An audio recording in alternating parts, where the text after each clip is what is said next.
Please all be seated. My profound respect to the pillars of our Girl Scout of the Philippines Bohol Council, headed by our Council Executive, Ma'am Priscilla Unien Montañez, and to our Council President, my good friend, Dr. Kate Popos, and to the different district coordinators and field advisors present here, all of us gathered here on this very beautiful day as we celebrate with joy the 75th anniversary of the GST Bohol Council. And we praise and thank the Lord, all of us gathered here. Good morning. Good morning. And congratulations to GST Bohol Council. Happy Diamond Jubilee anniversary. And today we remember also the anniversary of the Bohol earthquake. No? We pray for the eternal repose, eternal rest of the souls of the victim, and at the same time we thank the Lord for having given us the opportunity to recover and pagpabalik sa atong kinabuhi sa normal na pamaagi. My dear friends, the gospel reading for today is very cultural in nature, because we cannot decipher and we cannot know the message of the gospel reading without knowing the context. Because it speaks about a very important social and cultural event, wedding, kasal. Kita ganahan mangumbira. Kamu sige mo magpaina o kasal. Kapatag karon og niya, bitaw na manambok ta usahay, no? Usaka atong cholesterol ni cardiac panel kay nga naman iya pa ama o gapa ina. Kay wa mi mapod ang mga tao mubuha nato. Kay mga ehemplo mapod mo maayo nga kinabuhi, amen. Amen. No, nindot kay mo porma o model murag si Joseph Alianes Escoda, founder sa GSP, no. Pero bitaw din kay pagbulan nindot kay mo mga porma. Nanindot po mga kinabuhi, of course. Kalo ko is Ginoo. Grasya pa na. Ang Ebanghelyo karon dahil sa itong bangkete sa kasal. Unya, ang nagkasubo lang kay ang mga dinapit, wa magtunong na malipat. Gamay nga background sa Jewish context ang ilang kasal. Of course, in the olden days, ang center doon sa kasal na mayroon na highlight event sa kasal sa mga Hudiyo is the wedding banquet. Diyan mo pa man sila na pag-uuso na ito karoon nga nakugas ito usahay.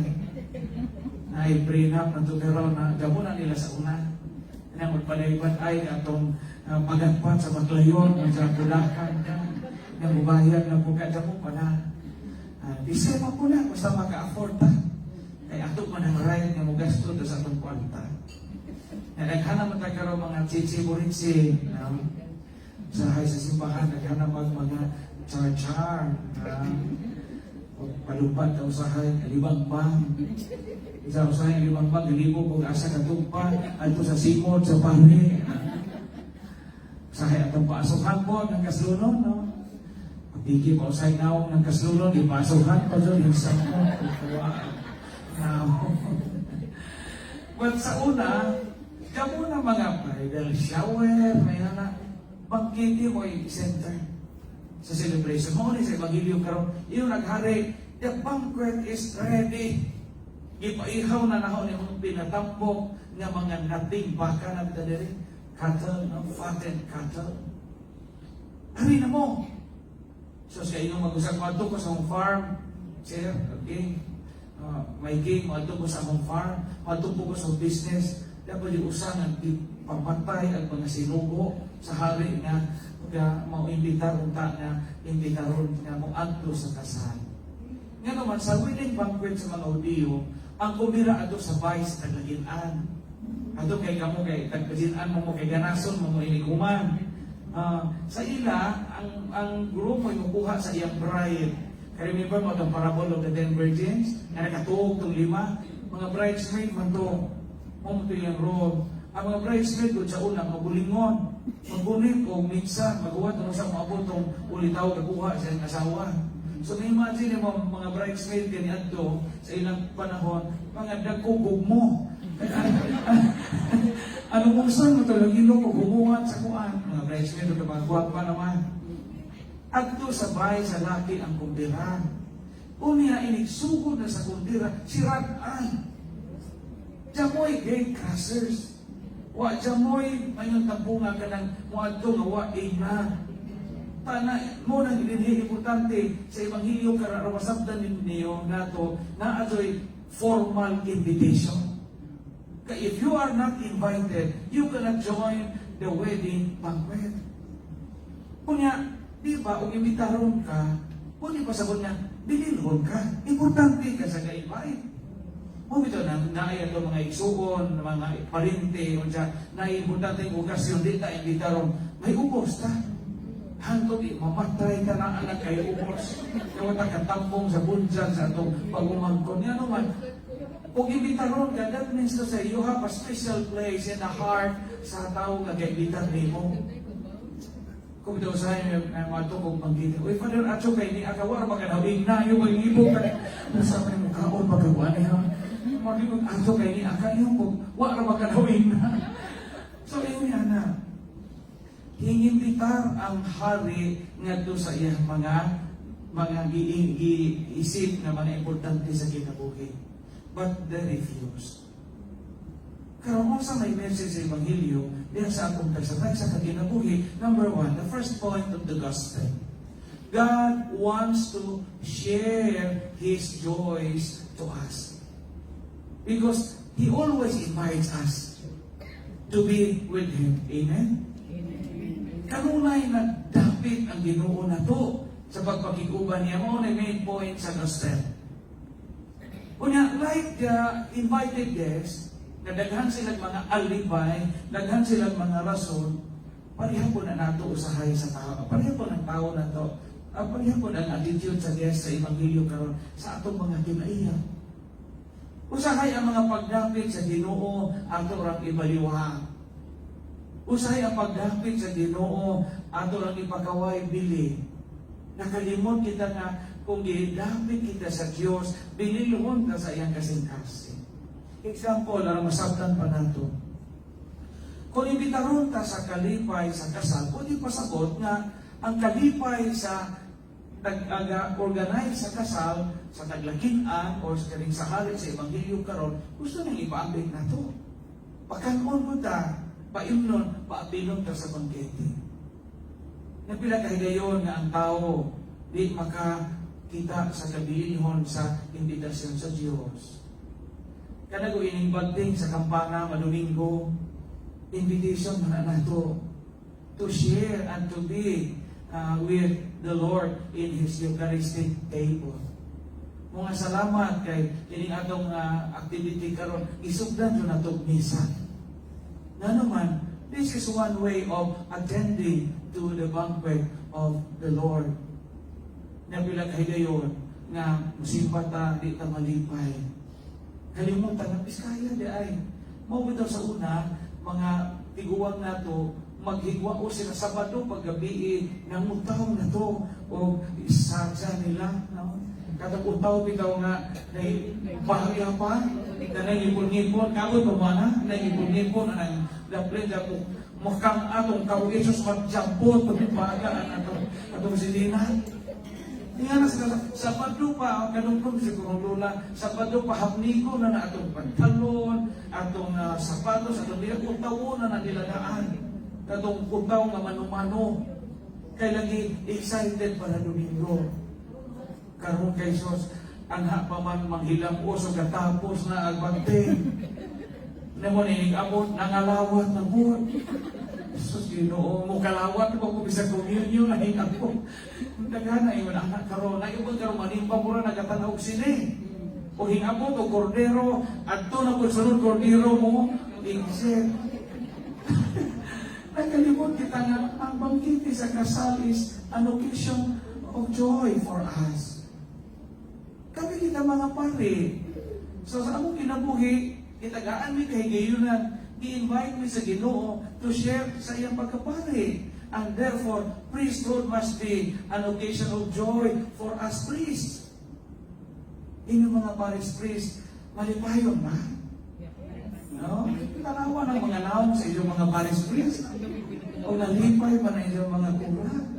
Inapader mo sa Pilipanyar, pag kinahanglan ang parish priest, malipayon. Nag-iibitar ko ng mos Ginoo pag-salmon sa iyang pagkete. May pari nga isapot kay nakatuog ng diabetes nga pare kay kapuyono bitaw na alas 2 itok-tok pader na yung magpahilog so isapot ang pare kay kanang natugaw isang tuog lagi na puto lapungaog yan o dito ka daw sa ospital kay pahilog man tok-tok siya dito pag abot dito sa ospital kuha dito sa Santa Lana kay isapot lagi pundak at diin utang isang lana, lana sa punasan katong dati nga ang presidente. So pag utang isang lana kay mura nasulipan ang presidente, mura pag nasubuki siya sa party kay ginawa insinyas o papel sa pare. Yung para ba hinana nangan sa papel o pulpin. Tagaan na mo ko'y papel sa bulsa sa pare kay iksuan sa guwali ihatag dito sa presidente. Suwat at presidente igot yung nakatunaw sa isang isuwat sa pare namatay. Yung pagkaugma siya, pagamisag lubong. Siya pagamisag lubong. Kaya nung sa pagwalin niya sa funeral mass nga, diha man ay papel, ihatag na kayo, nagpari ang last way. So yung ibasa inyo na dito, Father, itumba niya mo ang hose, akong oxygen, di ko kaginhawa. So ang pari, din magkaingan, napatay itong pasyente. Ano mag-isapot-sapot, magkabundak-bundak, malito nga, naghanap mga waya-waya dito sa ospital. So God wants us to share His joy because He always invites us. Paragod ninyo, no? Kamaraghan naman yung mga linda, senior citizens. Nalipay ko pag-ayo. Kayo are still active. Oh, kalindot, anak. Nagigrasyahan ba dyan mo sa Ginoo? Sa inyong pagidaron, wag pa mo amu-amuha. Siyempre ako. Kayong Mas Mangdel, ganina sa mabay misa na to rest is to rust. No? Kung mupahuay, kung ka, retire ka, tayaan imong boto. Mas Mangdel, ganina. So it's a blessing. So God continues to invite you sa Girl Scout, sa inyong mga commitment sa lungsod, sa parokya, sa gobyerno, sa DepEd. Mga invitations kinis Ginoo. Ayaw yung balibali. Kaya atong balibaran sa nahitabo na suko ang Ginoo karon. Kunya, ningon sa drak, ingat ang mga badyaw, ingat ang tuwa sa mga squatter, mo lang man ipakan-an sa atong butang, dewa mo, anhi agang mga pinasilunggang dinapit. Kita mga pinasilunggang matang dinapit sa Ginoo, ayaw usiki ang kayayunan. O tawagon mo nga mga lagad sa CWL, ayaw palipat. Imbitasyon as Ginoo. Kung tawagon mo mahimong lay minister, mahimong katekista, mahimong konsultan sa diha, sa munisipyo, sa simbahan, ayaw bali-bali. Ayaw usiti ang invitasyon sa Diyos. Kaya dihang dapita tamalangit o dihang dapita malipay ang Ginoo. Mabita na uban masagmuzot na kay sa puhi pa, so di ko simba, di pagkitag simbahan, o di kamatay, maitok na kung di misahan. Saan ko ni sa tanong sa buhi pa di ko sipa pagkamatay, ibalibarag di sa masukok ko. Usahay mo na anak. Grabe ba kay Adtong kong St. Peter na ayaw bang pinatay na mga tagag kana dito prayer at ipabal sa maron. Pagkakuwat kong tag 2 hours, tag 1 hour na naman. Father, ang kita pa may rosaryohan. Yung wa pa matasod sa lungon o pa matabulig lang kaya nangita ko sa iyo kaya ibuko sa kamot. Sus Ginoo, sa buhi pa di magrosaryo, pagkamatay ay nung ibubusan rosaryo. Buang na taanino. Lamang sa buhi, pang angay ang magrosaryo, pagkamatay na huli ibulit, o rosaryohan itong kamot. Isa pa pa'y magrosaryo, ito na itong television, nagpina. So, mauni ang importante sa atong kinabuhi. Ayaw pa abutan nga mahayan ta sa Diyos. Kung ayaw paabutan nga mo yun ang Ginoo, apat bitaw kag-imbitar ka na ako, nasiraan na hinuong ka, kanang himalipad ka sa akong imbitasyon. So God's invitation is an opportunity for us to share His joy And to be with God is to be joyful. Because when we are with God, we are at the source of all life. All that we have and all that we are. Amen. Amen. Praise the Lord. A round of applause sa Ginoo ang magpapilya sa pananampalataya. Please all stand.